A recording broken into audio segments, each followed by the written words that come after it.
प्राथमिक उत्पाद primary product प्रकृति प्रत्यक्ष भाव में मिलुवा द्रव्य गुड़ी प्राथमिक उत्पाद कहुए। जमीक कृषि मिलुवा फल फूल खाद्य शस्य एसबू प्राथमिक उत्पाद अंतर्भुक्त। सेमती जंगल मिलुवा काठ अखा लाख औषध इत्यादि प्राथमिक।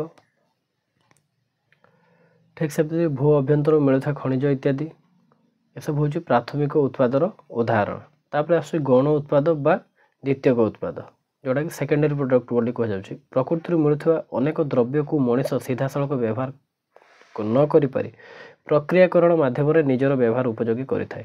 ये प्रक्रियाकरण कौन ना प्रक्रियाकरण हूँ विभिन्न द्रव्य को शिल्प क्षेत्र में व्यवहार उपयोगी पदार्थ परिणत करने को प्रक्रियाकरण कहुए। ठीक अच्छे कौन कहला प्रकृति मिलुवा अनेक द्रव्य को मनीष सीधा सड़क व्यवहार न करि पारि प्रक्रियाकरण माध्यम निजर व्यवहार उपयोगी करें ताहाकू गौण उत्पाद बा द्वितीयक उत्पाद बोली कहुए। उदाहरण कौन आसला ना काठमंडरू कागज आखुरु चीनी लुहा पत्थर लौह इस्पात। धन्यवाद। ये सब हूँ तुम प्राथमिक उत्पाद और गौण उत्पाद बा द्वितीयक उत्पाद विषय।